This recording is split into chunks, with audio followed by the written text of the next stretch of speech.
বিখ্যাত একজন ইমাম, ইমাম আহমদ বিন হাম্বল রাহমাতুল্লাহ আলাইহি, বিখ্যাত ইমাম, সারা ওয়ার্ল্ডে, সারা পৃথিবীতে জিনার নাম আহমদ বিন হাম্বল রাহমাতুল্লাহ আলাইহি। তিনি একদিন জোহরের নামাজ আদায় করে খানা খাবেন বলে বসে আছেন। খানা খাবেন, হঠাৎ করে দেখা যায় খাদেম সাহেব তিনার জন্য খানা নিয়ে চলে এলেন। দস্তরখানা বিছিয়ে দিয়েছেন। দস্তরখানা বিছানো বুঝেন তো বাপ? দস্তরখানা গো, কথা বলে না। দস্তরখানা, দস্তরখানা বিছিয়ে খাবে, এটা নবী বলেছে শিখিয়ে। দস্তরখানা বিছিয়ে খাবে। দস্তরখানা বিছিয়ে দেওয়া হলো। দস্তরখানা বিছিয়ে দিয়ে হুজুরের জন্য খাবার নিয়ে আসা হয়েছে, খানা। হুজুর খাবেন আল্লাহর নাম নিয়ে, হাতটা ধুয়ে আল্লাহর নাম নিয়ে খানা খাবেন। প্লেটটা খুলেছেন, খুলে খানাটা দেখছেন বিরিয়ানি, পোলাও, বিরিয়ানি, বিরিয়ানি। এই বিরিয়ানি যখন দেখতে পেয়েছেন হুজুর বড় চিন্তিত হয়ে পড়লেন। চিন্তিত হয়ে বললেন, বাবা আমার তো আজকে এখানে খানা বিরিয়ানি রান্না হয়নি, এই বিরিয়ানিটা নিয়ে এলো কে? কথা বলে না। এই বিরিয়ানিটা নিয়ে এলো কে? আমার তো এখানে বিরিয়ানি রান্না হয়নি বাবা, এই বিরিয়ানি কে নিয়ে এলো? খাদেম সাহেব সেই সময় বলছে, হুজুর এই বিরিয়ানি আপনার বাড়িতে তৈরি হয়নি, কিন্তু আপনার বড় ছেলে, আপনার জ্যেষ্ঠ পুত্র, তিনি আপনার জন্য পাঠিয়েছে। বাপকে বড় ভালোবাসে তো, তাই আপনার জন্য বিরিয়ানি পাঠিয়েছে। হুজুর আপনি খান, আপনার বড় ছেলে দিয়েছে। আমি আপনি হলে কি করতাম? যত বড় নামাজি, পাগড়িওয়ালা, দাড়িওয়ালা হাজী সাহেব হয় না কেন, ছেলে দিয়েছে, কত মহব্বত করে, ভালোবাসে। ছেলের জন্য দোয়া করতাম আর কথা বলে। আহমদ বিন হাম্বল রাহমাতুল্লাহ আলাইহি হাত ঘুরিয়ে নিলেন, হাত টেনে নিলেন, নিয়ে বললেন, বলো কি? আমার বড় ছেলে দিয়েছে, সে তো রাজকর্মের সঙ্গে যুক্ত, রাজকর্মের সঙ্গে যুক্ত, সে রাজনীতির সঙ্গে যুক্ত, রাজকর্মের সঙ্গে যুক্ত, রাজ শক্তি তার হাতে। এই রাজকর্মের সঙ্গে যে যুক্ত থাকবে তার পয়সায় সন্দেহ আছে, তার পয়সায় সন্দেহ আছে। বলো কি? বলো কি?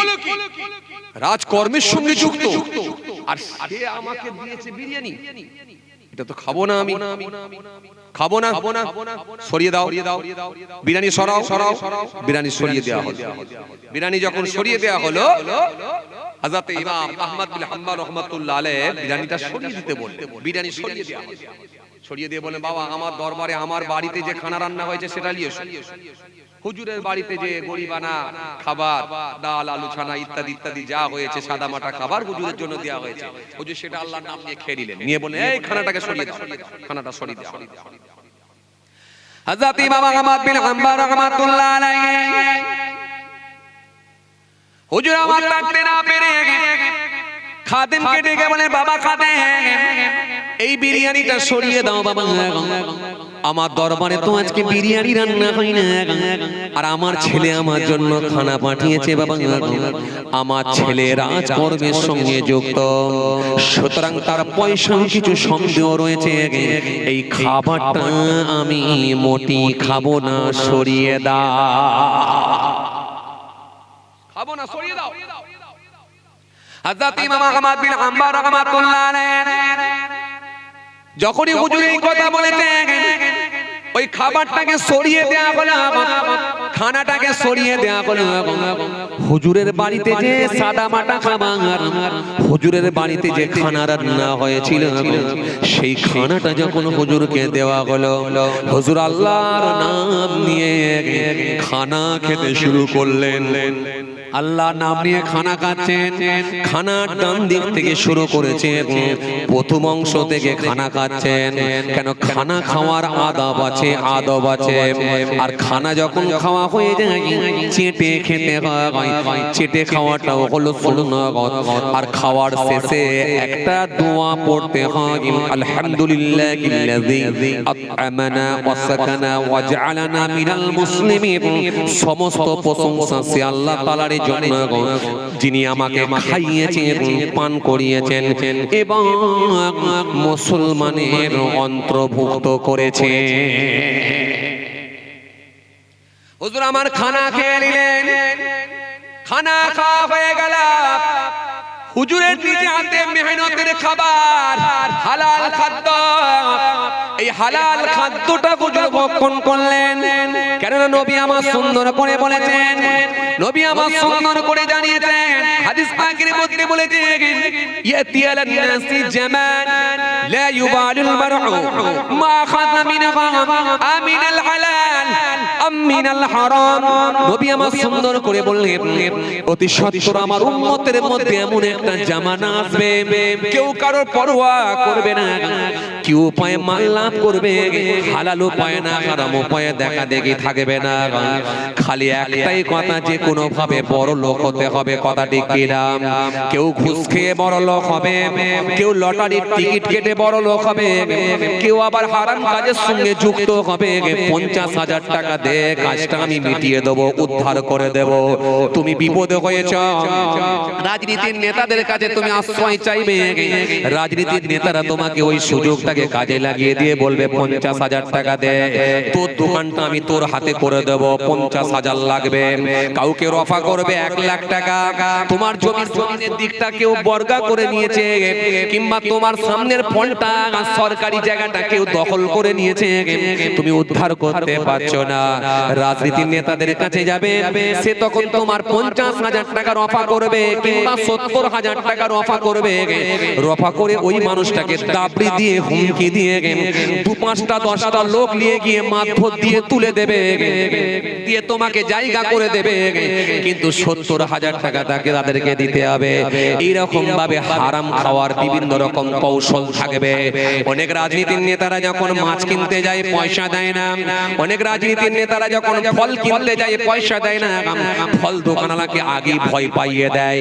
তাদের লুঙ্গিটা দেখবেন ওপর দিকে তোলা থাকে, কিংবা প্যান্টটা এমন করে গোড়ানো থাকে, সাইজ গেঞ্জি পরে, তাদের চেহারাটা একটু অন্যরকম হয়।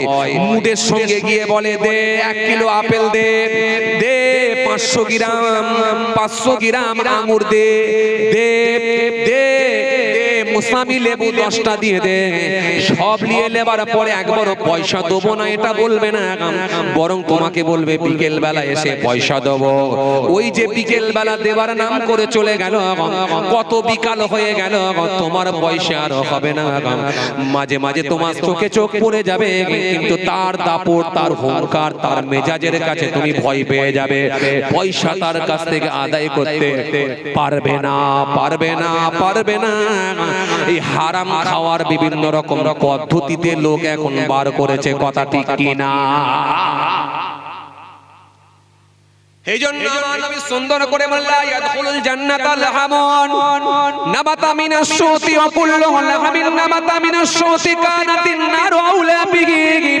আমি নবী বলি, জেনে শুনে যদি 1 জাররা পরিমাণ হারাম খাদ্য, জেনে শুনে যদি হারাম খাদ্য ভিতরে ঢুকে যায়, আমি নবী বলছি ওই শরীরটা জান্নাতে যাবে না, যাবে না, যাবে না। যতই ও নামাজ পড়ুক, যতই ধর্ম মানুক, যতই দিন মানুক, যতই কুরবানিতে বড় গরু দিক না কেন, জেনে শুনে হারাম খাদ্য খেয়েছে, আমি নবী বলছি ও শরীরটা কোনোদিন জান্নাতে যাবে না, যাবে না, যাবে না।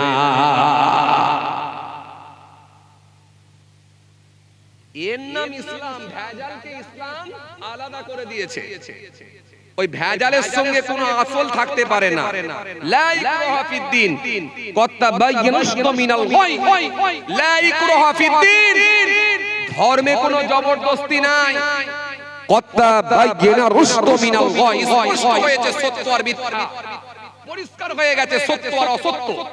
মানুষ জেনে বুঝে সত্য গ্রহণ করবে, কাউকে জোর করতে হয় না। টাইসনের মতো মানুষ, গ্যারি মিলারের মতো মানুষ, ডক্টর মারিস মুকাইলের মতো মানুষ, সিসি দাসের মতো মানুষ, মাইকেল জ্যাকসনের মতো মানুষ, ইন্টারন্যাশনাল একজন বক্সার যার নাম হলো ক্যাসিয়াস ক্লে, সারা ওয়ার্ল্ডে, সারা পৃথিবীতে নাম ক্যাসিয়াস ক্লে, পরবর্তীকালে নাম দিলেন মোহাম্মদ আলী ক্লে। তিনি সত্য জেনে বুঝে তিনারাও ইসলাম কবুল করে নিয়েছে। জোরে বলতে পারেন না? আর একটু জোরে হয় না? এইজন্য আল্লাহ বলেন ধর্মে কোনো জবরদস্তি নাই, সত্য আর মিথ্যা স্পষ্ট হয়েছে, পরিষ্কার হয়েছে। মানুষ যখন বুঝবে নিশ্চিতভাবে সে ইসলাম গ্রহণ করবে, ইসলাম ধর্মকে সে কবুল করে নেবে। কথা বুঝে আসছে কি বলছি? ইসলামে কোনো ভেজাল না। যেগুলো ভেজাল জিনিস, যেগুলো সমাজে অন্যায় হয়, সেগুলোকে ইসলাম নিষেধ করেছে। মদ খেলে মানুষ গালাগালি দেয় কি দেয় না? আরে কথা বলছেন না কেন? মার্ডার করলে মদ খায়, চুরি করতে গেলে মদ খায়, গালাগালি করলে মদ খায়, নারী নির্যাতন করতে গেলে মদ খায়। মদ খেলে তবে অশ্লীল কাজকর্ম করা সম্ভব হয়। এজন্য মদটা হচ্ছে তাদের প্রথম খাদ্য, প্রথম খাবার। এটা না খেলে অন্যায় কাজ করতে পারে না। আর ইসলাম দেখেন সেটাকে নেগেটিভ করে দিয়েছে, হারাম। যেগুলো অন্যায় হবে সমাজে, সেগুলো কি ইসলাম কিন্তু বিরোধিতা করেছে, সেগুলো ইসলাম হারাম বলেছে, নিষিদ্ধ বলেছে। তার মানে আপনি যদি খান, এবারে বলবেন কি কোনো মুসলমান খায় না? খেতে পারে, কিন্তু আমার ধর্ম খেতে বলেনি। যদি কেউ খায়, তার দায়ভার তাকে নিতে হবে। ব্যক্তিগতভাবে সে অন্যায় করেছে, অপরাধী সে, কিন্তু আমার ইসলামকে আপনি ছোট করতে পারবেন না, খাটো করতে পারবেন না। আমার কোরআনকে আপনি অপব্যাখ্যা করে বুঝাতে পারবেন না। আমার কোরআনকে আপনি বাজে বেফাস মন্তব্য করতে পারবেন না। আমার কোরআনকে নিয়ে আপনি অশ্লীল কথাবার্তা বলতে পারবেন না। কারণ কোরআন, ইসলাম আপনাকে সব সময় সোজা পথ দেখিয়েছে, সব সময় আপনাকে ন্যায় রাস্তা দেখিয়েছে, অন্যায়ের বিরুদ্ধে কথা বলেছে। চলুন, যে কথা আপনাদেরকে বলতে বলতে চলে এলাম, বিদায় নেব। আসেন, খেয়াল করেন কি বলছিলাম জানো? কি বলছিলাম বাবাজি? বিরিয়ানিটা সরিয়ে দেওয়া হলো, মনে আছে আপনাদের? ওই বিরিয়ানিটা কিন্তু আর খেলেন না, মনে আছে আপনাদের? কথা বলে না, বিরিয়ানিটা খেলেন না। হে তরুণিয়া নওজোয়ান যুবকেরা, এ আমার মুরব্বিরা, বাবারা শুনে কিতাবের মধ্যে পাওয়া যায় ইমাম আহমদ বিন হাম্বল রাহমাতুল্লাহ আলাইহি কয়েকদিন কেটে গেল। কয়েকদিন কেটে যাওয়ার পরে হুজুরের মনে পড়ে গেল যে বিরিয়ানিটাকে আমি খাই না, আলাদা সরিয়ে দিতে বলেছিলাম, সেই বিরিয়ানিটা কোথায় গেল? ইমাম আহমদ বিন হাম্বল রাহমাতুল্লাহ আলাইহি সেই সময় খাদেমকে ডেকে বললেন, বাবা খাদেম, ওই বিরিয়ানিটা কি করলে একবার বলো। যে বিরিয়ানিটা আমি খাই না, ওই বিরিয়ানিটা তুমি কোথায় রেখেছো, কি করলে একবার বলো। খাদেম সাহেব সেই সময় বলেছিলাম, ও আল্লাহর ওলি, বিয়াদবি নেবেন না। ওই বিরিয়ানিটা আমি তাকের ওপর রেখে দিয়েছিলাম, উঁচু জায়গায় রেখেছিলাম, কিন্তু কয়েকদিন রাখার কারণে ওই বিরিয়ানিটা পচন ধরে গিয়েছিল, পচে গিয়েছিল। ওই বিরিয়ানি থেকে দুর্গন্ধ বার হতে লেগেছিল। ও আল্লাহর ওলি, বিয়াদবি নেবেন না। তখন আমি অস্বস্তি বোধ করছিলাম, ওই বিরিয়ানিটা আমি কি করব। ফলে আমি চিন্তা করে দেখলাম বিরিয়ানি ফেলে দিতে হবে, কোথায় ফেলবো, কি করব। এই চিন্তা করে আমি ওই বিরিয়ানিটাকে নিয়ে ওই বিরিয়ানির প্লেটটা নিয়ে সামনে একটা দরিয়া নদী আছে, ওই নদীতে আমি বিরিয়ানিটাকে ফেলে দিয়েছিলাম। হুজুর ইমাম আহমদ বিন হাম্বল রাহমাতুল্লাহ আলাইহি হুজুর আমার সেই সময় বললেন, বাবা খাদেম, কি করলে বাবা? যে হারাম পয়সার বিরিয়ানি আমি খাই না, আর সেই হারাম পয়সার বিরিয়ানিটা তুমি দরিয়ার মাছেদেরকে খাইয়ে দিলে বাবা। কি করলে বাবা, কি অন্যায় করলে? যা ভুল করেছো, এই ভুল আর কোনোদিন করো না। আর আমি ইমাম আহমদ বিন হাম্বল যতদিন বেঁচে থাকবো, ওই নদী থেকে আর কোনোদিন মাছও খাবো না। আমি ইমাম আহমদ বিন হাম্বল যতদিন বেঁচে থাকবো, ওই নদী শুধু নয়, দুনিয়ার নদীর কোনো মাছ খাবো না। আজ থেকে আমার মাছ খাওয়াটাই বন্ধ হয়ে গেল।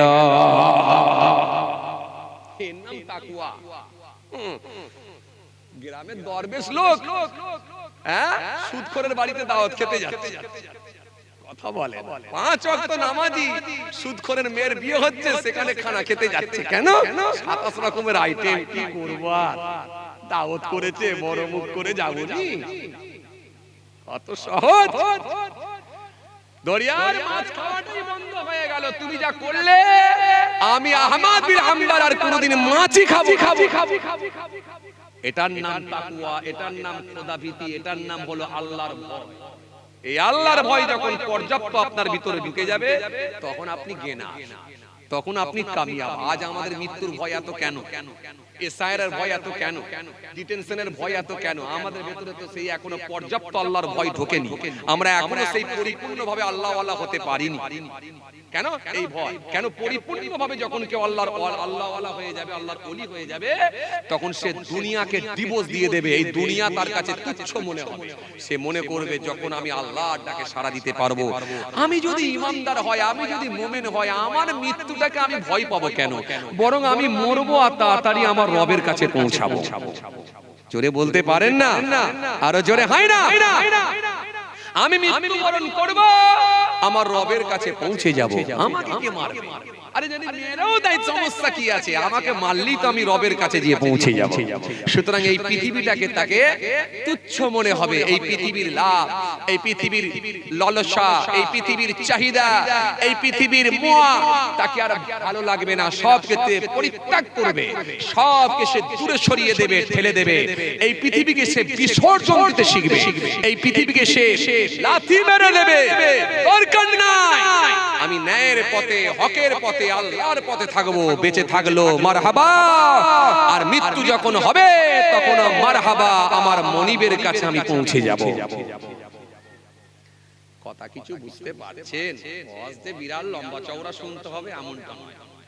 যতটুকু শুনবো সেটা শুনে যদি ঠিকঠাক ভাবে আমরা উপলব্ধি করি এবং সেই কথাগুলোকে শুনে যদি আমরা আমাদের ভেতরে পর্যাপ্ত আল্লাহর ভয় ভীতিকে ঢুকিয়ে দিতে পারি, তাহলেই কাজ হয়ে যাবে।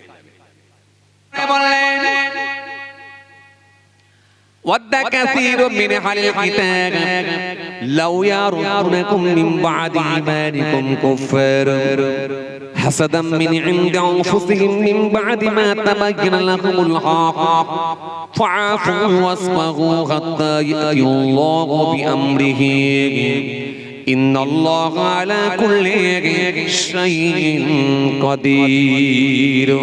এইজন্য আমার আল্লাহ কোরআনে কারীমের মধ্যে সুন্দর করে বললেন, সুন্দর করে আমার আল্লাহ কোরআনের মধ্যে জানালেন, ওয়ালাকাদ আহলাকনাল কুরুনা মিন ক্বাবলিকুম লাম্মা যালামু ওয়া জাআতুহুম রাসূলুহুম বিল বাইয়িনাত ওয়া মা কানু লিয়ুমিনু কাযালিকা নাজজিল কওমাল মুজরিমিন।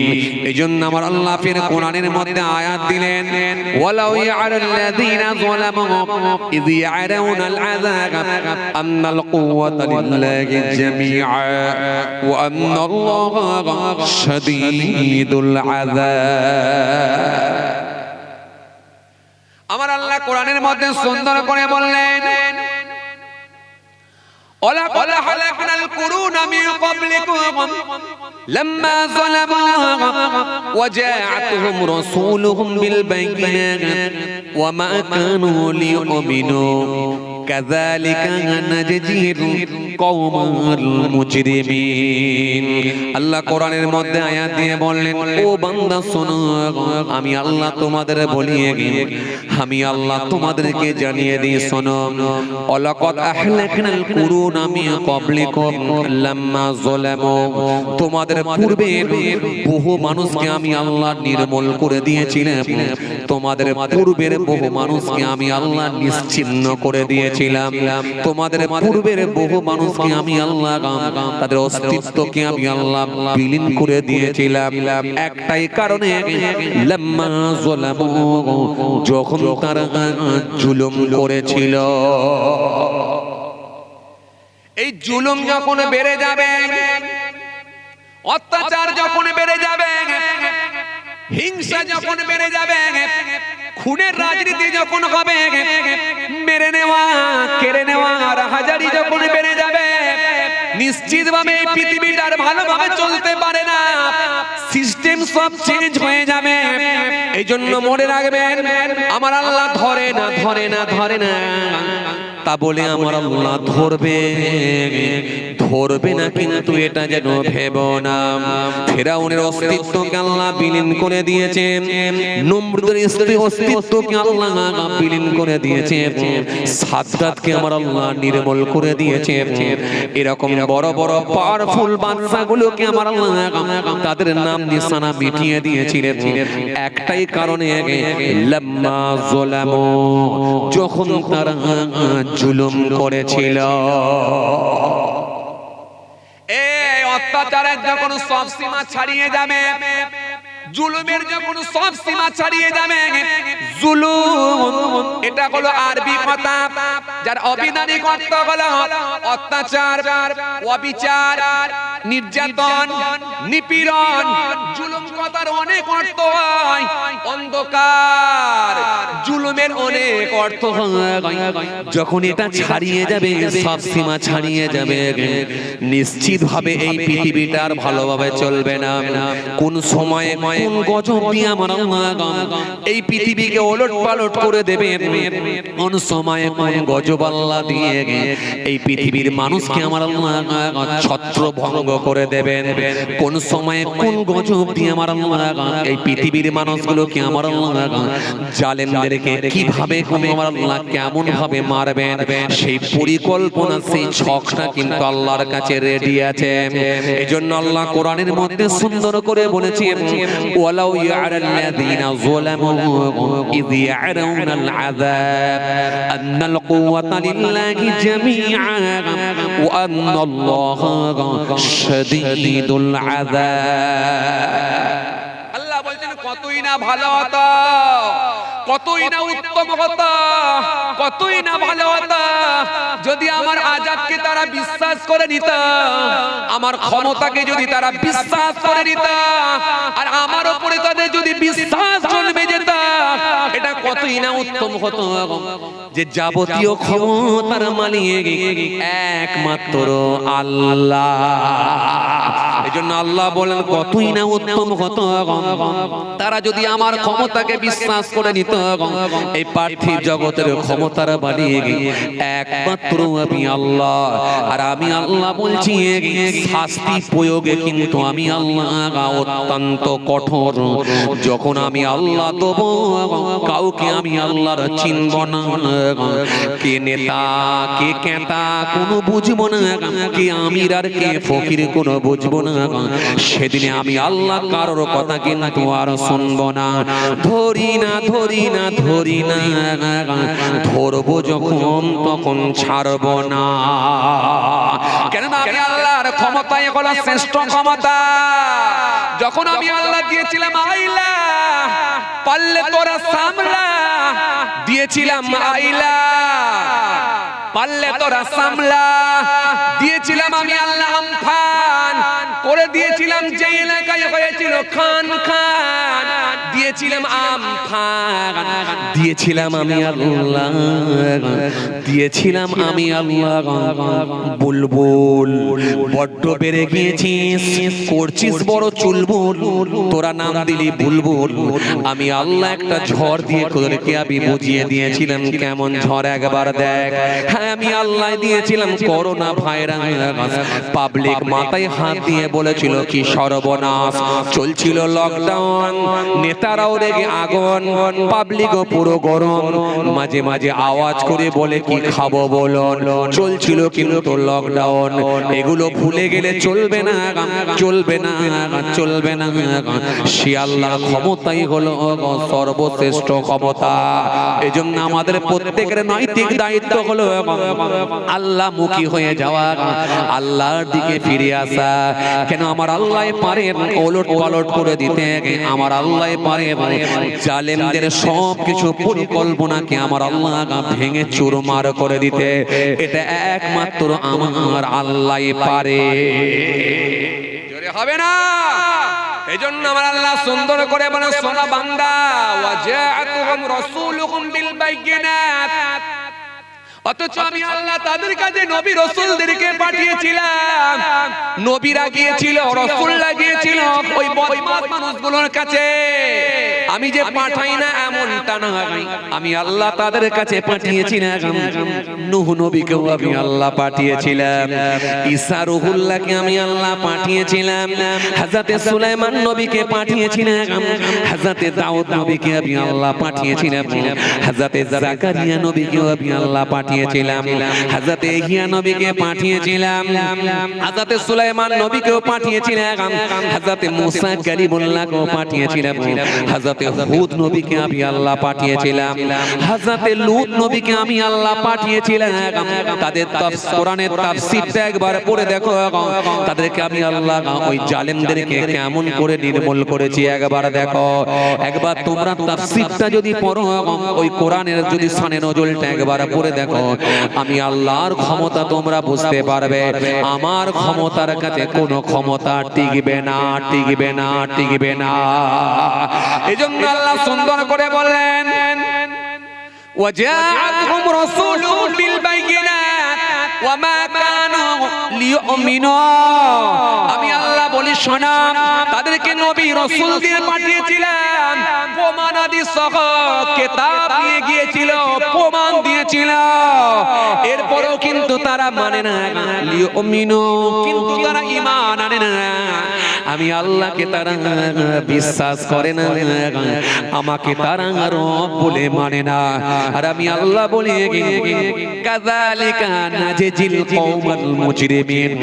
আমি আল্লাহ শাস্তি প্রয়োগে অত্যন্ত কঠোর, আমি আল্লাহ জালেমদেরকে এইভাবে শাস্তি দিয়ে থাকি। এজন্য আল্লাহ ধরে না, ধরে না, ধরে না, ধরবে আমার আল্লাহ কিন্তু ছাড়বে না।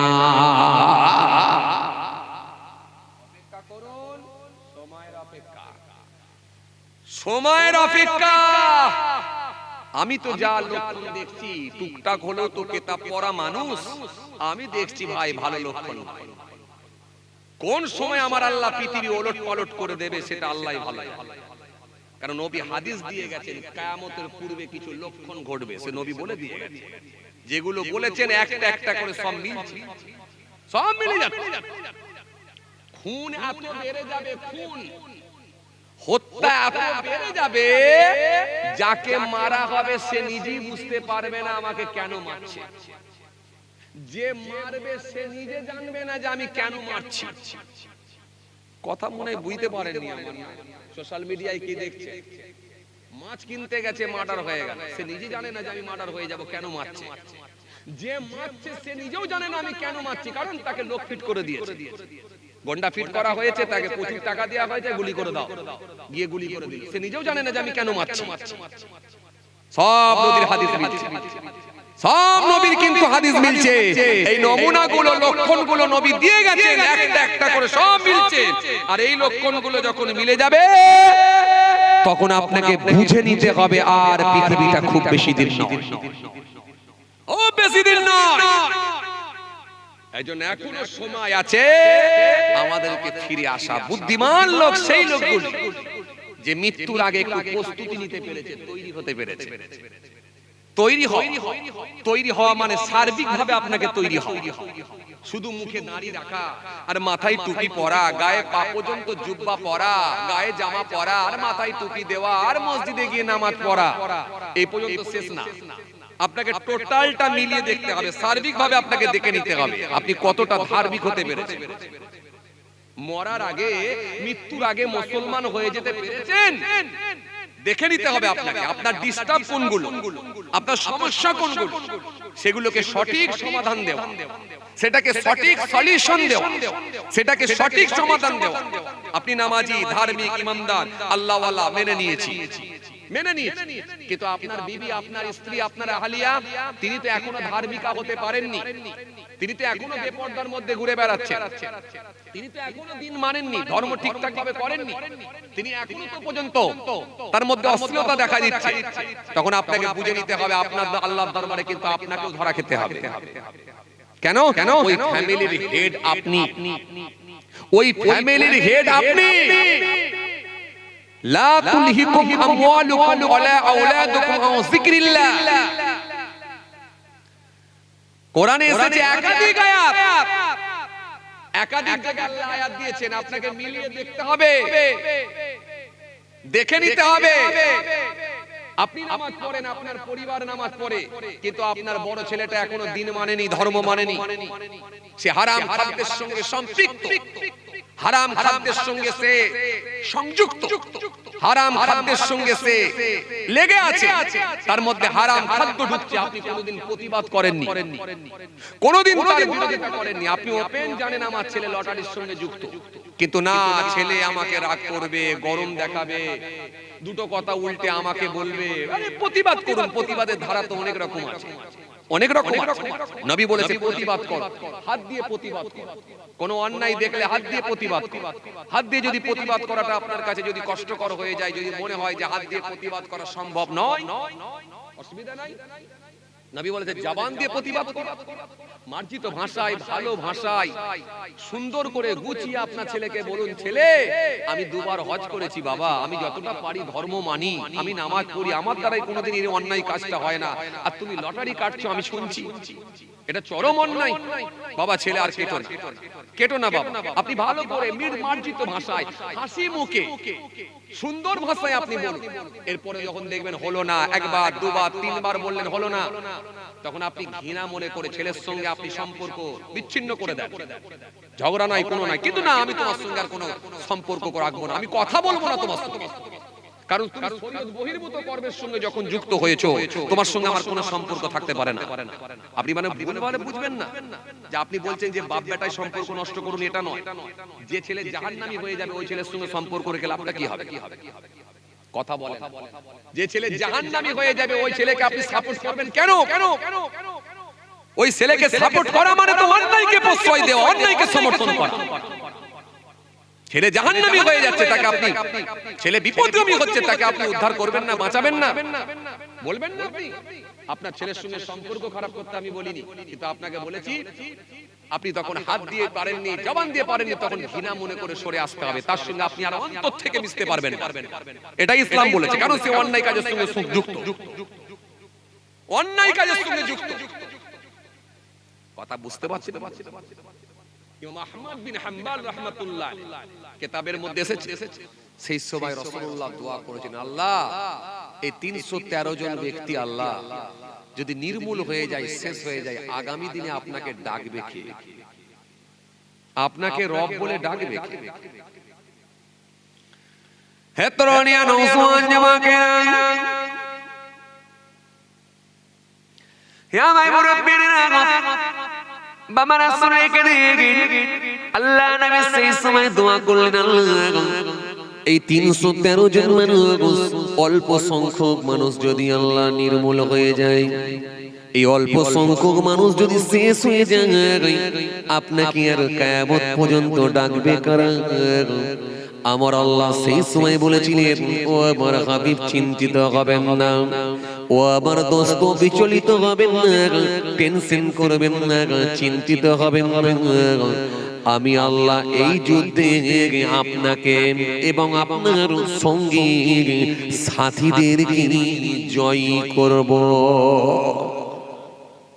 একটু মহব্বতে বলতে পারেন না?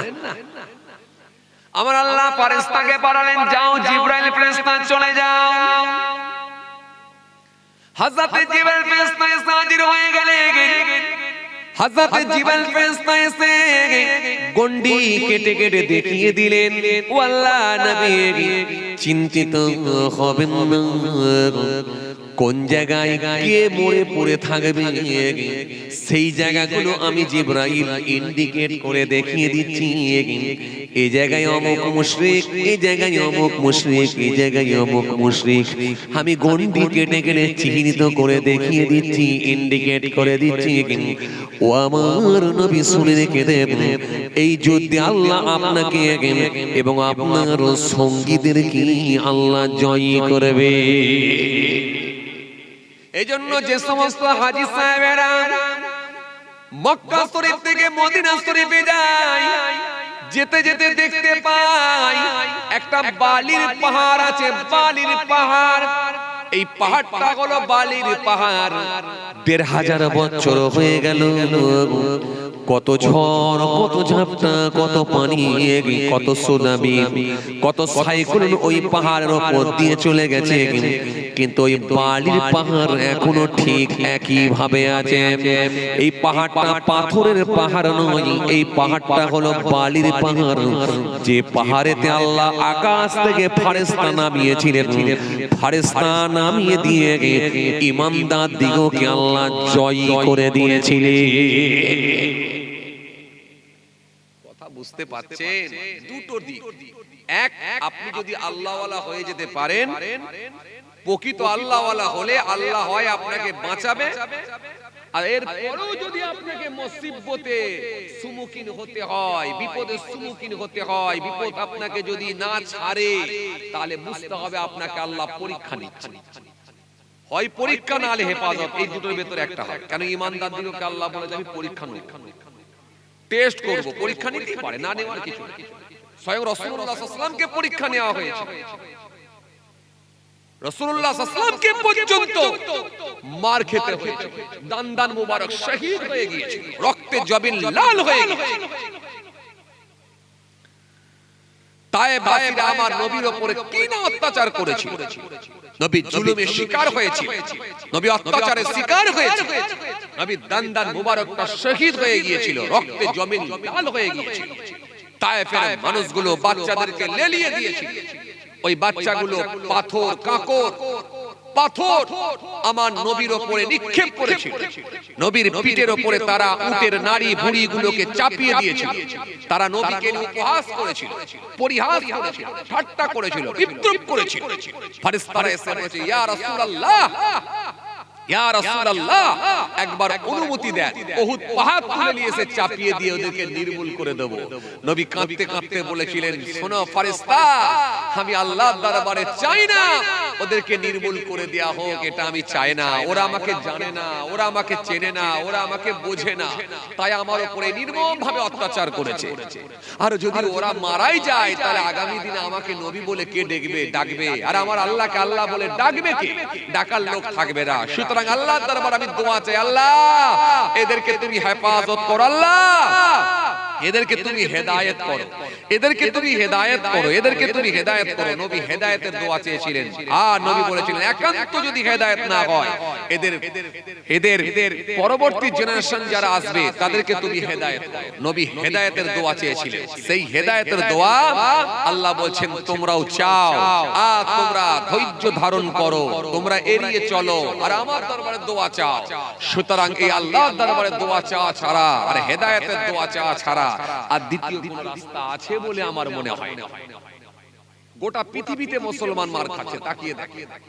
ইরাক থেকে শুরু করে, ফিলিস্তিন থেকে শুরু করে, মায়ানমার থেকে শুরু করে, আফগানিস্তান থেকে শুরু করে, সিরিয়া থেকে শুরু করে, ফিলিস্তিন থেকে শুরু করে, সারা ভারতবর্ষের বিভিন্ন স্টেট, বিভিন্ন রাজ্যের দিকে তাকান।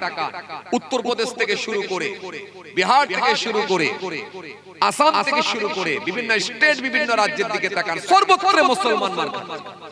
অথচ একটা শ্রেণীর মানুষ তারা মিডিয়াকে কন্ট্রোল করে, টাকা পয়সা দিয়ে মিডিয়াগুলোকে সব কন্ট্রোল করে, টাকা পয়সা দিয়ে মিডিয়াকে কিনে তারা ফেক খবর ছড়িয়ে দিয়ে, মিথ্যা খবর ছড়িয়ে দিয়ে তারা সর্বসময় ভুল ব্যাখ্যা করে, অপব্যাখ্যা করে মুসলমানদেরকে সবসময় হেয় প্রতিপন্ন করার চেষ্টা চালায়। অথচ মুসলিমদের কি তারা জঙ্গি, আতঙ্কবাদী, টেররিস্ট ইত্যাদি ইত্যাদি বলে চিহ্নিত করে। অথচ দেখেন গোটা পৃথিবীতে মুসলমান মার খাচ্ছে, সব সর্বত্র মুসলমান মার খাচ্ছে, তারপরও এদেরকে সব সময় খারাপ বলে চিহ্নিত করার চেষ্টা চালায় মিডিয়ার মাধ্যম দিয়ে একটা শ্রেণীর মানুষ। আমরা দেখতে পাই পশ্চিম বাংলায় অনেক ঘটনা এরকম ঘটেছে। কোথাও দেখি আমরা বোরখা পরে, কোথাও দেখি যায় বোরখা পরে কোনো অসামাজিক কাজের সঙ্গে যুক্ত হতে চলেছে। যখন সেগুলোকে মানুষ ধরতে পেরেছে, ধরে যখন তাকে টানা হিচড়া করে বোরখা খুলেছে, দেখা যাচ্ছে সে বোরখাটা খোলার পরে দেখা যাচ্ছে সেটা কোনো মহিলা নয়, একটা পুরুষ মানুষ। পুরুষ মানুষ। আবার যখন দেখা যাচ্ছে পুরুষ মানুষ, তখন পুরুষটাকে যখন জিজ্ঞাসা করা হচ্ছে তোমার নাম কি, তখন দেখা যাচ্ছে কোনো মুসলিম সম্প্রদায়েরই লোক নয়। তার মানে বুঝে যাচ্ছে কি অবস্থা চলছে। কোথাও দেখা যাচ্ছে আমরা দেখতে পাচ্ছি সোশ্যাল মিডিয়ার মাধ্যম দিয়ে মূর্তির মুন্ডু ভেঙে দিচ্ছে, মূর্তির মাথা ভেঙে দিচ্ছে, দিয়ে মুসলমানদের উপর চাপিয়ে দিচ্ছে। যখন আবার ভালো করে পুলিশ প্রশাসনের মাধ্যম দিয়ে যখন ভালো করে খোঁজ খবর নিয়ে যখন তদন্ত করে যখন অ্যারেস্ট করা হলো, ধরা হলো, দেখা যাচ্ছে ওটা কোনো মুসলিম সম্প্রদায়ের লোক নয়, দেখা যাচ্ছে তাদেরই দলের লোক, সাম্প্রদায়িক দলের লোক। এই সাম্প্রদায়ের দলের লোক হয়ে অসামাজিক কাজের সঙ্গে যুক্ত হয়ে তারা শুধু মুসলমানদেরকে হেয় প্রতিপন্ন করার, মুসলমানদেরকে দোষারোপ করার, মুসলমানদেরকে খারাপ করে দেওয়ার একটা চিহ্নিত করে চালাচ্ছে, চিহ্নিত করার চেষ্টা করে। এই মুসলমানদেরকে সবসময় মানুষের কাছে খারাপ চিহ্নিত করার একটা চক্রান্ত চালাচ্ছে কিছু সাম্প্রদায়িক মানুষ, কিছু সাম্প্রদায়িক মানুষ, একটা সাম্প্রদায়িক দল। নালে এদেশে সেকুলার হিন্দু মুসলমান শিখ ইসাই নিশ্চিতভাবে এরা রাষ্ট্রবাদী মানুষ। এদেশে রাষ্ট্রবাদী হিন্দু, রাষ্ট্রবাদী মুসলমান, রাষ্ট্রবাদী শিখ ইসাই থেকে শুরু করে হিন্দু মুসলমান যারা যাদের রক্তে দেশ স্বাধীন হয়েছে, যাদের পূর্বপুরুষ রক্ত দিয়ে দেশকে স্বাধীন করেছে, তারা কখনো অশান্তি চায় না। এই জন্যই তো একসঙ্গে ফুটবল মাঠে ফুটবল খেলে, একসঙ্গে ক্রিকেট মাঠে ক্রিকেট খেলে, একসঙ্গে কলেজে যায়, স্কুলে যায়, একসঙ্গে চায়ের দোকানে বসে চা খায়। কিন্তু কিছু উগ্র নেতা, কিছু সাম্প্রদায়িক নেতা, তারা বারবার তারা এই মিডিয়ার মাধ্যম দিয়ে অপপ্রচার করে, এর দোকানে মাল খাবেন না, ওর দোকান থেকে বিরিয়ানি কিনবেন না, ওর দোকান থেকে মাংস কিনবেন না, ইত্যাদি ইত্যাদি করে মানুষের ভেতরে শুধুমাত্র জাতের বিভাজন তৈরি করে, ধর্মের বিভাজন তৈরি করে, দ্বন্দ্ব, অশান্তি, মারামারি লাগিয়ে দিয়ে নিজেদের গদিকে, সিটকে শুধু মজবুত করার চেষ্টা চালাচ্ছে, শুধুমাত্র তারা টিকে থাকার জন্য, আর অন্য কিছু নয়। কারণ তাদের কাছে আর কোনো ইস্যু নাই। তারা মানুষের স্বাস্থ্য নিয়ে কথা বলতে পারে না, চিকিৎসা নিয়ে কথা বলতে পারে না, মানুষের রুজি রুটি নিয়ে কথা বলতে পারে না, হসপিটাল নিয়ে বলে না, চিকিৎসা নিয়ে বলে না, মানুষের খাওয়া নিয়ে বলে না, মানুষের কাজ কারবার শেষ হয়ে যাচ্ছে, ধ্বংস হয়ে যাচ্ছে, সেই নিয়ে কথা বলতে পারে না। তাই তাদের কাছে এখন একটা ইস্যু দাঁড়িয়েছে, সেটা হলো হিন্দু মুসলিম আর বাংলাদেশ পাকিস্তান। ব্যাস, হিন্দু মুসলিম, বাংলাদেশ পাকিস্তান, এই টপিকের উপরে তারা চলছে বছরের পর বছর, বছরের পর বছর, বছরের পর বছর। মানুষকে সব সময় ভুল বার্তা দিয়ে, ভুল মেসেজ দিয়ে মানুষকে উগ্র করছে। আপনি অবাক হয়ে যাবেন, কিছুদিন আগে যে কাশ্মীরের জমিনে যে ঘটনাটা ঘটলো, পেহেলগাঁয়ে যে ঘটনা ঘটলো, 26 জন নিরীহ মানুষকে হত্যা করে দেওয়া হলো, এটা আমরা অত্যন্ত ব্যথিত হয়েছি, অত্যন্ত কষ্ট পেয়েছি। এই 26 জন নিরীহ মানুষকে যে হত্যা করা হলো, আমরা জানতে পারলাম মিডিয়ার মাধ্যম দিয়ে যে ধর্ম জিজ্ঞাসা করে, জাত জিজ্ঞাসা করে তাদেরকে নাকি হত্যা করা হয়েছে। 26 জনকে অ্যারেস্ট, 26 জনকে হত্যা করে দেওয়া হলো। কে করেছে? পাকিস্তান থেকে লোক এসে করেছে। যাক, ভালো কথা। যদি পাকিস্তান থেকে লোক এসে যদি করে থাকে, তাহলে 26 জন মানুষকে এই যে হত্যা করে দেওয়া হলো কাশ্মীরের জমিনে, তাহলে এই পাকিস্তান থেকে ঢুকলো কি করে কাশ্মীরের মতো একটা সেনসিটিভ জায়গা? এখানে 26 জনকে মারলো, নাম, ধর্ম, আপনার কি বলে ঠিকানা সব জিজ্ঞাসা করে যখন গুলি করছে, সে সময় কাশ্মীরে ফোর্স কোথায় ছিল? পুলিশ কোথায় ছিল? হ্যাঁ, আপনার কি বলে কেন্দ্র বাহিনী কোথায় ছিল? সিআরপিএফ কোথায় ছিল? কোথায় ছিল? কেমন করে মারলো সেই সময় কোথায় ছিল? তার কোনো খবর নাই। তারপরে আমরা দেখলাম অপারেশন সিঁদুর চলবে। ব্যাস, এখান থেকে জি, এখান থেকে কুরেশা বলে একজন আমাদেরই বোন মহিলা, আর একটা আমাদেরই বোন শিখ সম্প্রদায়ের এক মহিলা, দুইজন সিআরপিএফ কে কাজে লাগিয়ে পাকিস্তানে পাঠিয়ে দিয়ে বললো জঙ্গি ডেরা সব উড়িয়ে দেওয়া হয়েছে। ভালো কথা, জঙ্গি ডেরা উড়িয়ে দিয়েছে। তাহলে এখান থেকে যদি ফ্লাইট দিয়ে, হেলিকপ্টার দিয়ে কাশ্মীরের মতো, পাকিস্তানের মতো জায়গায় গিয়ে যদি জঙ্গি ডেরা উড়িয়ে দিতে পারে, তাহলে 26টা নিরীহ মানুষকে যে হত্যা করলো কাশ্মীরের জমিনে, তাহলে তাদেরকে অ্যারেস্ট করতে পারলো না কেন? কথা কিছু বলছি, বুঝতে পারছেন? 26 জন মানুষ হত্যা হলো, সেখানে অপরাধী যারা, তাদেরকে অ্যারেস্ট করতে পারলো না। আর এখান থেকে মিসাইল পাঠিয়ে, এখান থেকে ফোর্স পাঠিয়ে কাশ্মীরের জঙ্গি ডেরা, পাকিস্তানের জঙ্গি ডেরা উড়িয়ে দিতে পারে। আর তাহলে 26 জন মানুষকে হত্যা করলো, নিরীহ মানুষ, তাদেরকে যারা হত্যা করলো ওই অপরাধীগুলোকে অ্যারেস্ট করতে পারলো না। তার মানে বুঝতে পারছেন, ডাল মে কুছ কালা হ্যায়, গোলমাল তো আছে। দিল্লির মতো সেনসিটিভ জায়গায় যেখানে সব সময় পুলিশ প্রশাসন দিয়ে প্রহরী দিয়ে একেবারে ঘেরা থাকে, বিহারের নির্বাচনের আগে লাল কেল্লার আগে বিস্ফোরণ ঘটে গেল। দিল্লির মতো জায়গায় বিস্ফোরণ ঘটছে, কোথা থেকে আসছে, কিভাবে ঢুকলো? এত পুলিশ প্রশাসন থাকার পরেও কেন তাদেরকে চিহ্নিত করা গেল না, কেন তাদেরকে অ্যারেস্ট করা গেল না? আসলে ডাল মে কুছ কালা হ্যায়, মানে এইরকম মাঝে মাঝে না দেখালে দেশের মধ্যে হিংসা তৈরি করা যাবে না, মানুষের ভেতরে ফাটল ধরানো যাবে না, ধর্মের বিভাজন তৈরি করা যাবে না, জাতের লড়াই লাগানো যাবে না। জাতের লড়াই যদি না লাগানো যায়, ধর্মের বিভাজন যদি তৈরি না করা যায়, হিন্দু মুসলমান শিখ ইসাই যদি এক জায়গায় চলে আসে, এক প্ল্যাটফর্মে যদি চলে আসে, তাহলে ঠিক ইংরেজদের মতো অবস্থা হবে। ইংরেজদের হাল যেমন এদের হয়েছিল, ইংরেজদের অবস্থা যেমন হয়েছিল, এদের অবস্থা ঠিক তার থেকেও খারাপ হবে। ইংরেজদের থেকেও এদের হাল খারাপ হবে। এদেরকে মানুষ বিতাড়িত করবে আর ঘৃণার চোখে দেখবে আর থুতু নিক্ষেপ করবে। ইংরেজদের থেকেও এদের হাল খারাপ হয়ে যাবে, ইংরেজদের থেকেও এদের অবস্থা খারাপ হবে। তাই এরা হিন্দু মুসলমান শিখ ইসাইকে এক জায়গায় হতে দিচ্ছে না। সব সময় উস্কানিমূলক বক্তব্য দিয়ে মানুষের মধ্যে ফাটল ধরিয়ে রেখেছে। ওর দোকানে খাবেন না, ওর দোকান থেকে বিরিয়ানি নেবেন না, ওর দোকান থেকে মাংস কিনবেন না। এখন আবার পশ্চিম বাংলার তাজা নেতা তিনি বলছেন, যদি ওদের দোকান থেকে যদি খান আর যদি ওইখানে ভোট দেন, তাহলে মনে রাখবেন মুসলমান সম্প্রদায়ের মানুষের ভেতরে, মুসলিমদের ভেতরে, মুসলিমদের ঘরেতে আপনার মেয়ের বিয়ে দেওয়ার সমান হয়ে যাবে। এখন আবার পশ্চিম বাংলার তাজা নেতা এরা সব এইরকম কথাবার্তা শুরু করেছে। কথা কিছু বুঝতে পারছেন? ভুল বুঝবেন না, রাগ করবেন না। মানুষের শুভবুদ্ধি সম্পূর্ণ মানুষ যারা, খুব ঠান্ডা বেরনে চিন্তা করবেন। এই মাটিতে কিন্তু আপনার বাবাও জন্মেছিল, এই মাটিতে কিন্তু আপনার দাদাও জন্মেছিল, এই মাটিতে কিন্তু আপনার পরদাদাও জন্মেছিল, আজও আপনি জন্মেছেন। এখানে রাম আর রহিম, জয়দেব আর জয়নাল একই সঙ্গে বসবাস করে। এই সম্প্রীতি, এই ভালোবাসা একদিন দুদিনের নয়, যুগ যুগ ধরে হয়ে আসছে। কিন্তু কেউ বা কারা আপনার আমার ভেতরে ঢুকে এই কালো বাতাস তৈরি করে দিয়ে, বিষ বাতাস ছড়িয়ে দিয়ে, বিষ হাওয়াটাকে ছড়িয়ে দিয়ে মানুষের মধ্যে বিভাজন তৈরি করে। যদি এদের থেকে যদি মুখ ফেরানো না যায় আর এদেরকে যদি এলাকা ছাড়া না করা যায়, তাহলে আগামী দিনটা কিন্তু আরো খুব খারাপ জায়গায় যাবে, খুব ভয়ঙ্কর জায়গায় যাবে। কারণ এরা যেটা খেলছে সেটা হলো আগুন নিয়ে খেলছে, রক্ত নিয়ে খেলছে। ভাবতে অবাক লাগে। বলবেন হুজুর, বাংলাদেশে এরকম ঘটনা কেন ঘটলো? বাংলাদেশে যে ঘটনাটা ঘটেছে, কে ঘটিয়েছে, কার নেতৃত্বে হয়েছে আমি জানি না। কারণ এখানে এসআইআর করে দেখতে চাইছে কে অরিজিনাল আর কে ডিভোটার, কে অরিজিনাল বৈধ আর কে অবৈধ দেখতে চাইছে। কিন্তু আপনি অবাক হয়ে যাবেন, বাংলাদেশের লোক এখানে ঢুকে আছে নাকি দেখতে চাইছে। কিন্তু যারা দেখতে চাইছে বাংলাদেশের লোক এখানে আছে কিনা, তারা দেখা যাচ্ছে বাংলাদেশের প্রধানমন্ত্রীকে সযত্নে নিজেদের কাছে রেখে দিয়েছে। কথা মনে বুঝতে পারেন? বাংলাদেশের লোক এখানে ঢুকেছে কিনা দেখতে চাইছে এসআইআর এর মাধ্যম দিয়ে। অথচ দেখা যাচ্ছে বাংলাদেশের প্রধানমন্ত্রী তাদের কাছে ঘেরা টপের মধ্যে সুরক্ষিত আছে, যাতে করে তার উপরে কোনো অ্যাটাক, আক্রমণ না হয়। অথচ লোকটা মেয়েটা কোথাকারের? বাংলাদেশের।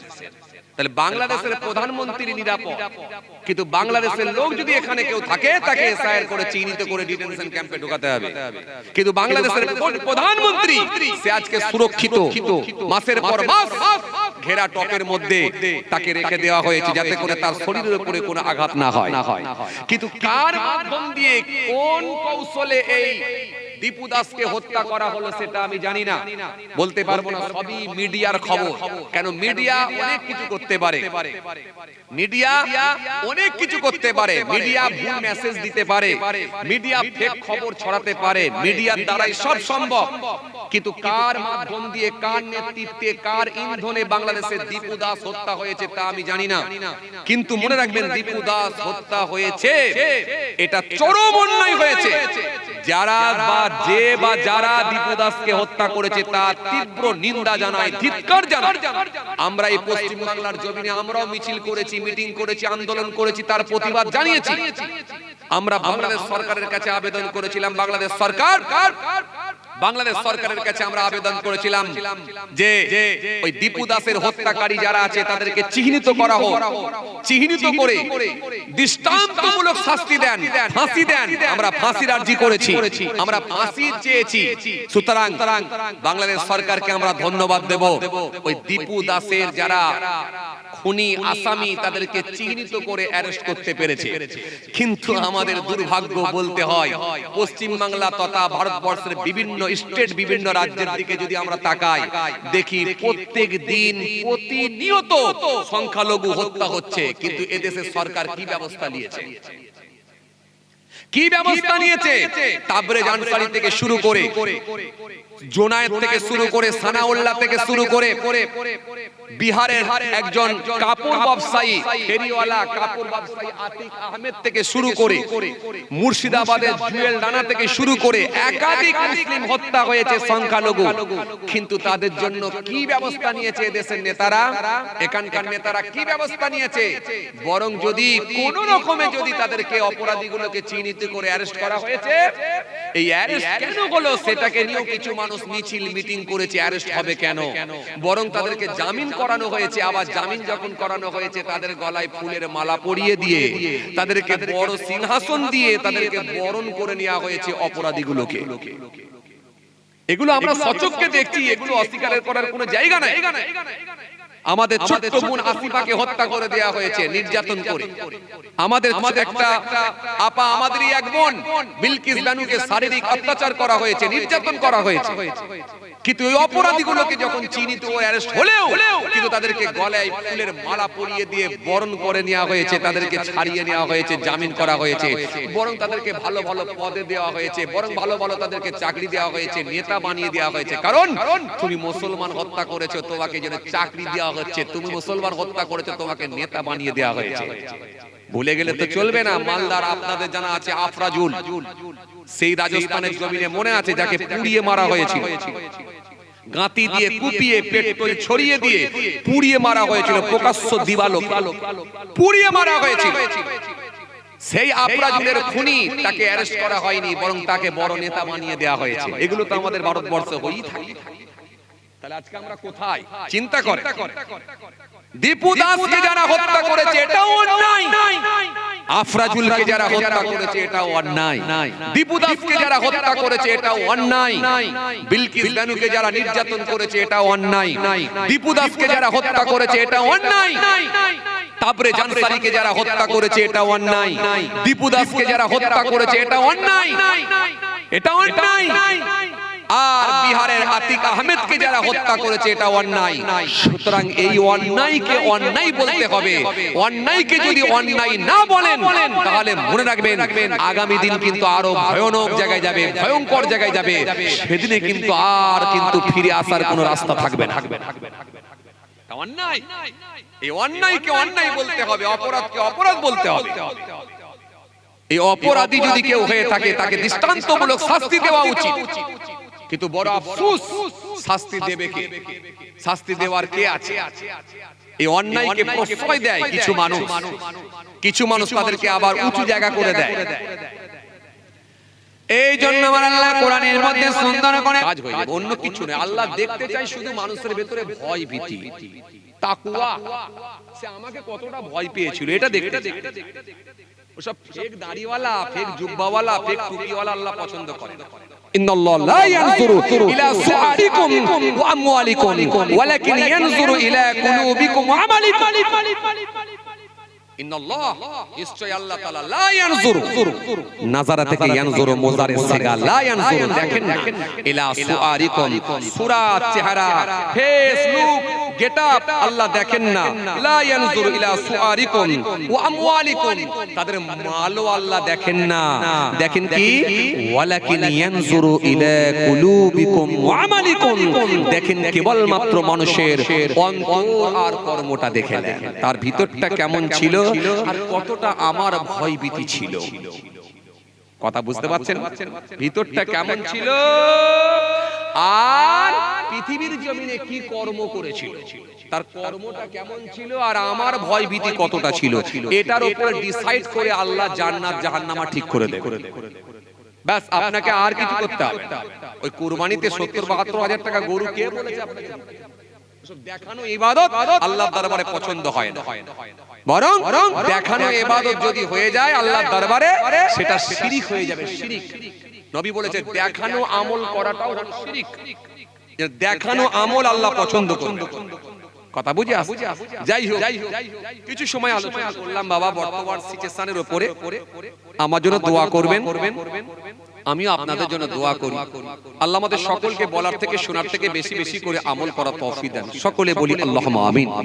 যাই হোক, প্রত্যেকে 5 ওয়াক্ত নামাজ পড়বেন আর আল্লাহকে ডাকবেন, আর হালাল খাদ্য খাওয়ায় অভ্যস্ত হবেন। হালাল খাদ্য ছাড়া কিন্তু হারাম খাদ্য খাবেন না, যদি বুঝতে পেরে যাবেন। হারাম খাদ্য খাবেন, হালাল খাদ্য খাবেন, আর 5 ওয়াক্ত নামাজ পড়বেন। বছরে একটা মাস রোজার মাসে রোজাটা রাখবেন। হক কথা বলবেন, হালাল খাদ্য খাবেন। ব্যাস এটুকুর উপরে চলুন, ইনশাআল্লাহ আল্লাহ যদি কোনোদিন সুযোগ দেয় আবার আলোচনা হবে। সবাই আমার জন্য দোয়া করবেন, আমি আপনাদের জন্য দোয়া রাখি। আসেন ছোট্ট করে দাঁড়িয়ে একটু সালাম পাঠ করে দোয়া খায়। নবী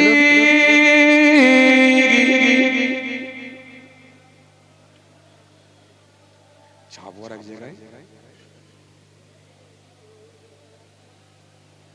ঘন ঘন ফোন আসছে, আপনি তো জানেন।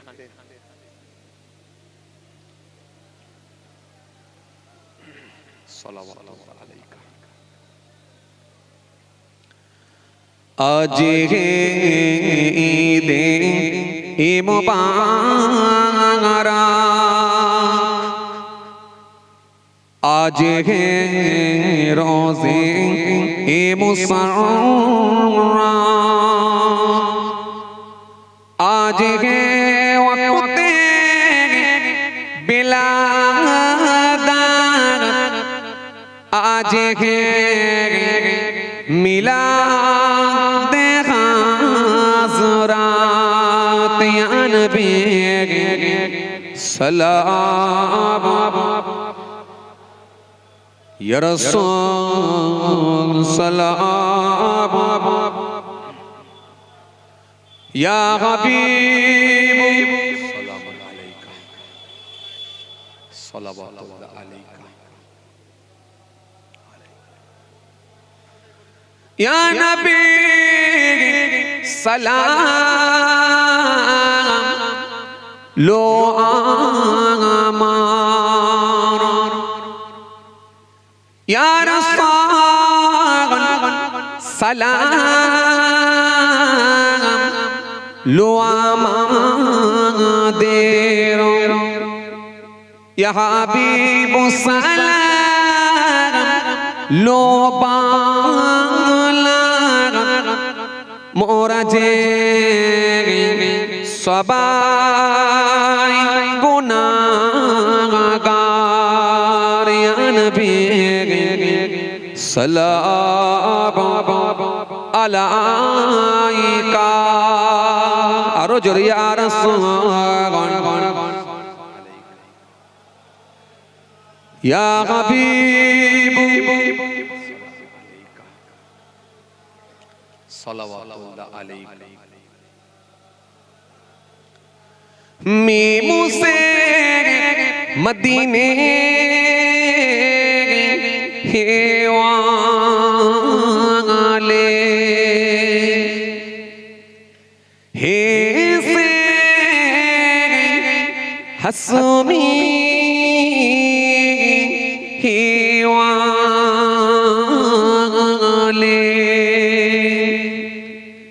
मीम से मेरा वाले, दाल से दीदार वाले, या नबी सलाम अलैका, आरो जोरे या रसूल या हबीब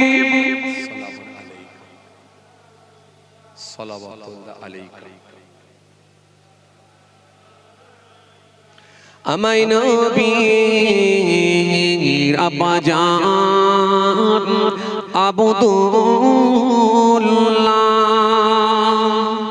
আমায় নবীর আম্মাজান আমেনা, আমায় নবীর দুধমা হালিমা, আমায় নবীর রওজা মদিনা, ইয়া নবী সালাম আলাইকা, আরো জোরে ইয়া রাসূল সালাম আলাইকা ইয়া হাবিব সালাম আলাইকা সালাম। মাশাআল্লাহ মাশাআল্লাহ মাশাআল্লাহ, সবাই একবার উচ্চ আওয়াজে তাকবীর দেন, নারায়ে তাকবীর। মাশাআল্লাহ মাশাআল্লাহ, আরেকবার দেন নারায়ে তাকবীর। এগুলি জলসায় লোক হয়, প্রথমে এসে দেখছিলাম যে লোকজন ছিল না, মনটা একটু খারাপ হয়ে যাচ্ছিল, এবারে কি লোক হবে না নাকি, এ শায়েরের চাপে পড়ে কি আর লোকই আসবে না নাকি। আসে দেখলাম সব লোকজন ছুটাছুটি করছে, ফর্ম টম নিয়ে দৌড়দৌড়ি করছে, আমি ভাবলাম তাহলে মনে হয় এবার আর লোকজন হবে না। তো আলহামদুলিল্লাহ অনেক মানুষের সমাগম, আল্লাহ কবুল করেন। যাই হোক, আর এক জায়গায় যেতে হবে, হাফেজ সাহেব জানে, অনেক আগে থেকে প্রোগ্রামটা নেওয়া আছে, না হলে আমি আরেকটু 15-20 মিনিট হয়তো করে দিতাম। যাক, আল্লাহ নিয়ে এলে আবার আলোচনা হবে ইনশাআল্লাহ। তবে এখন আপনাদের সামনে আলোচনা করবেন আমাদেরই ভাগনা, আলহামদুলিল্লাহ সুন্দর আলোচনা করেন, একেবারে পীরজাদা জুনায়েদ সিদ্দিকী ভাইয়ের মতো কণ্ঠ, আলহামদুলিল্লাহ টানও সেরকম, চিন্তিত হওয়ার কোনো কারণ নেই। সুন্দর আলোচনা আপনারা শুনবেন। তরুণ বক্তা জনাব হযরত পীরজাদা মাওলানা আব্দুল্লাহ সিদ্দিকী সাহেব আপনাদের সামনে আলোচনা করবেন, সুন্দর আলোচনা হবে। আপনারা সকলেই আলোচনা শুনে আখিরি দোয়া করবেন। আখিরি দোয়া আর কেউ আছেন না, ইনি শেষ তো মাশাআল্লাহ, চিন্তার কোনো কারণ নাই, আখিরি দোয়া করে যাবেন। সবাই একবার উচ্চ আওয়াজে তাকবীর দেন, নারায়ে তাকবীর। আর একবার দেন নারায়ে তাকবীর। সিলসিলা মুজাদ্দিদুল জামা দাদা পীরের হক সিলসিলা, নারায়ে তাকবীর। সবাই বসেন, সবাই বসেন, দরুদ শরীফ।